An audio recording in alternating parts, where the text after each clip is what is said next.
The south node of the moon, Ketu. What is that? So the Rahu is the mind, is the intellectual drive, it's the energy that is associated with wanting something.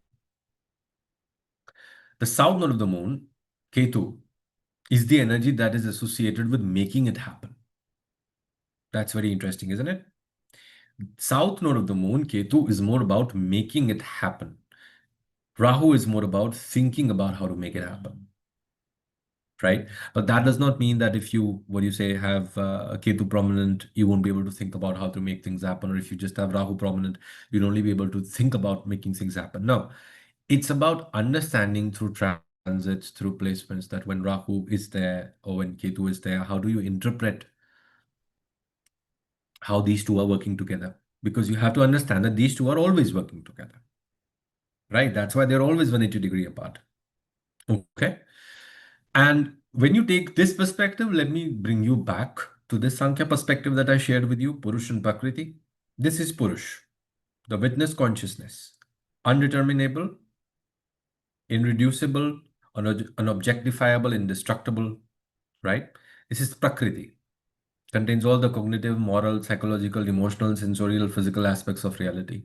This life of the choosing is your soul's unfulfilled desires from previous lifetimes. Life is the jiva, goes through it, is a reflection of the journey of the Atman. What is essentially drawing you into this experience is this desire to be able to reincarnate, to be able to be born again and do something that probably you were not able to do before. You know, it's the thinking that you can make a difference. And Vishnu cutting through that is basically cutting through the illusion that you think you can make a difference, but in reality, there are restrictions even on that. You may see through the Maya, right? You may become the Maya, but there is always going to be this force which is going to prevent you from overpowering it. Okay. Any questions up to this point? Anybody has any questions? Anything to ask? Because I don't want it to become like a, monologue. Everybody's getting what I'm talking about? Okay. Yes, yes, yes. Think of it like this. If you have Ketu in the ascendant, right? And you have Rahu, let's say, in the seventh house. Now, you could say that Ketu was in the first house. That means there is some past life karma that is associated with being born, with being reborn. Yes, sure. But now, with the perspective that I have given you, you know that this Ketu is in the first house, it represents carrying out something. Because South Node, the ability to do everything is beneath here. So let's say a person who has South Node in the first house, they're definitely here to carry out something, right? What carry out what in what direction? What is the primary focus? Then you look at Rahu, let's say in the seventh. That will give you the clues to carry out what. What will they be driven by? Let's say you have Rahu and Dhanishta in the seventh. They'll be driven by a need to build partnerships, important alliances with people, let's say, who are more capable than them. And they're going to work tirelessly towards them. They're going to work tirelessly towards becoming the kind of individual who can do that. How are they going to do it? They're constantly going to pour into their talents and skills, etc., to be able to become that. Okay. Let's say you have Rahu in the seventh house. They're driven by what? A need to build profitable partnerships, to bring healing, to bring prosperity. That is what Rohini is connected with, right? How are they going to do that? Once again, by relying on themselves, doing the work. So Ketu is what does the work. Rahu is what drives the change. Really sorry to interrupt your video, guys, but a lot of you keep asking me how you can learn Vedic astrology from me the way that I practice it in conjunction with life coaching techniques like NLP and CBT and psychology. How do I exactly practice this astral life coaching? If you guys are interested, admissions are currently open for the upcoming December batch of the ALC Practitioner program. We've had great success with 2 batches up till now. This is going to be the 3rd, and I'm very happy to take you on and deliver the best value that I can. It's 40, 50 hours of live classes and doubt classes and sessions. It's very interactive, including our own exclusive WhatsApp group. There are participants from around the globe, and I ensure, in fact, that we have as diverse a class as possible each time. Okay, so if you've just been thinking that I want to get into something that enables me to teach, that enables me to coach, but I really don't know where to start, this program is great for you. It's a strong foundation in holistic life coaching with a lot of allied life coaching techniques that pour into it, augment it. And so if you're a coach already, or if you're a psychologist already, this can be a great asset to your arsenal. Please go back to enjoying your video. If you want to apply to this program, the link is given in the description box. See you on the other side. Adios. Okay. Great. Anybody else has any questions?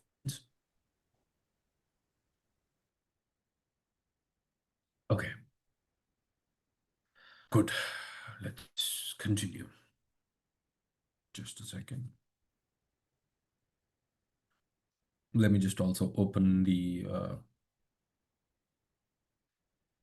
this is what it is. Let me just open the agenda for today's lecture according to our plan, so that we'll be objective and go over it one by one.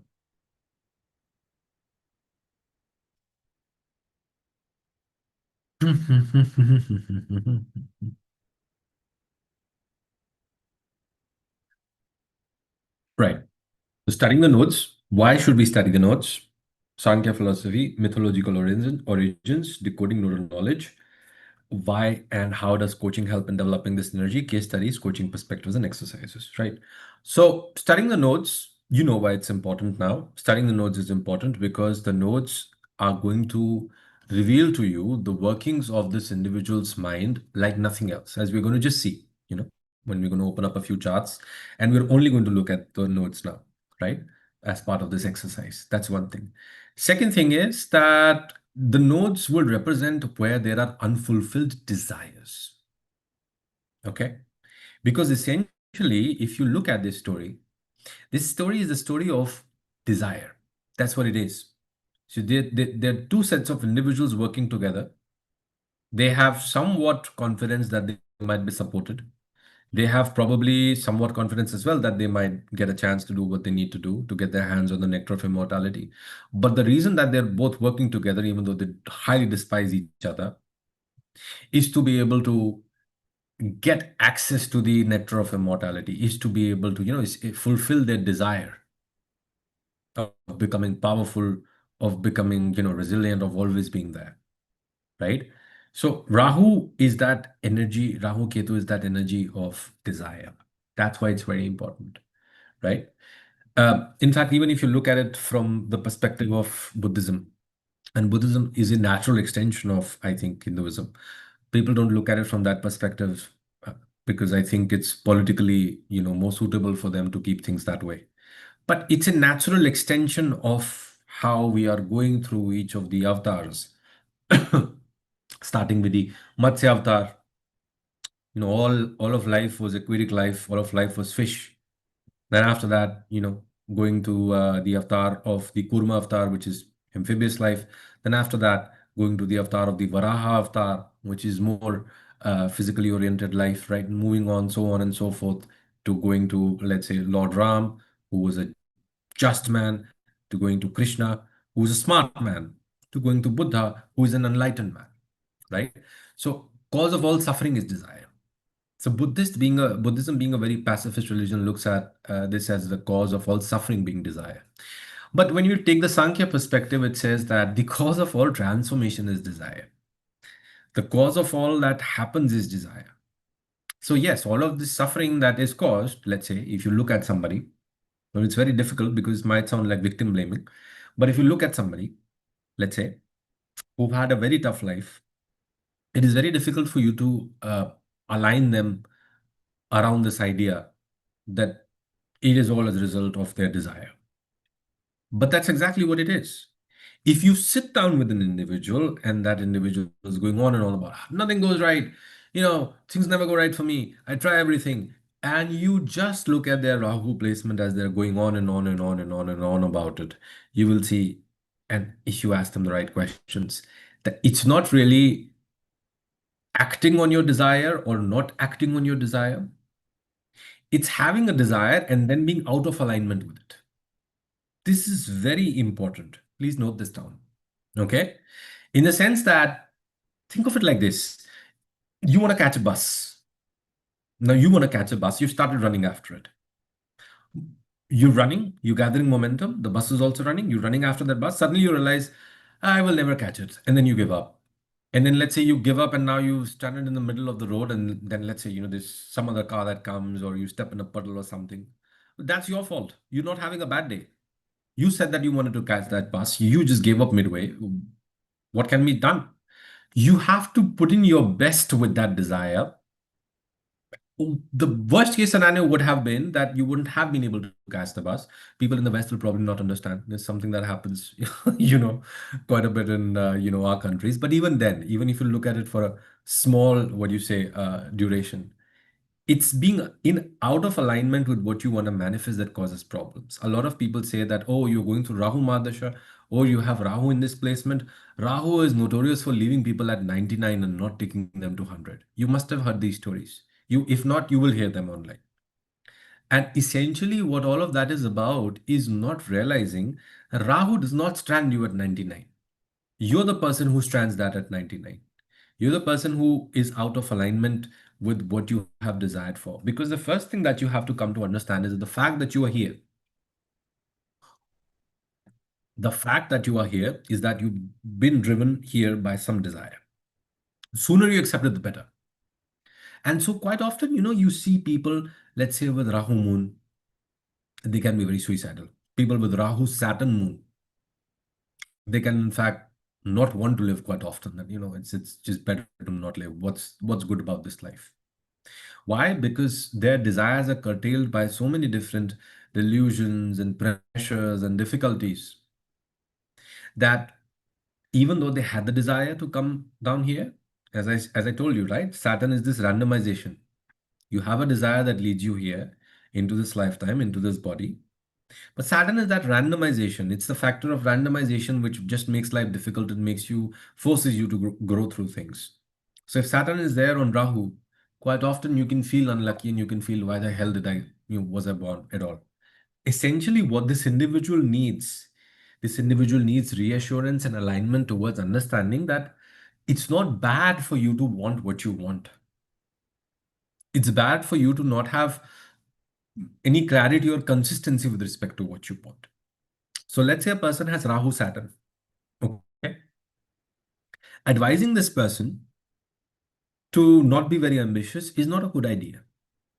I would always advise a person with Rahu Saturn to just wait till 42. Keep working, keep working, keep working, keep working. You're meant to work. Why? Because Rahu Saturn are conjunct. That's what you're here to develop. 42, when this Rahu matures, you will get everything in compound interest. Relax, enjoy life, but keep working. Okay. A person, let's say, who has Rahu, Mars, Moon in the fourth house.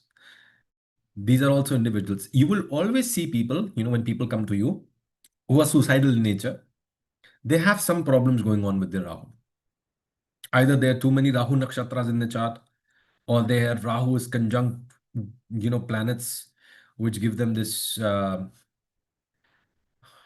aggressive streak, or their Rahu is conjunct planets which make them very emotional. Essentially, what is happening is that it's not them talking, it's their Rahu talking. Okay, from the perspective of it's just the lack of desire talking within them. If this guy was getting what he or she wanted for even, let's say, 70 or 80% of the time, their tone would be very different. If for one day you can give a person who is, complaining about life, everything that he wanted, all of their complaints would stop. So what does it all boil down to? It boils down to desire. That's what we're trying to work with, right? So Rahu and Ketu are very important because nothing else in the chart will, show as much about desire as these two planets. That's what you need to understand. Okay. This completes the aspect about why should we study the nodes, right? The Sankhya philosophy, everybody's, I think by now, understanding of it. There's nothing deep with respect to it. Just to reiterate once again, the Sankhya philosophy, yes, Sugarnaji, I'll come to you in a minute. Let me just complete this part. The Sankhya philosophy is an Advaita Vedantic philosophy. Advaita Vedanta focuses on duality. Okay. Sorry, Dvait Vedanta, mix it up. Dvait Vedanta always focuses on duality. Dvait means two, the twofold, thing. That's what Sankhya perspective is. Advait. Is something that you always prefix in Sanskrit whenever you want to show that something is the opposite of that. Okay? Shubh is good. Ashubh is not good. Okay?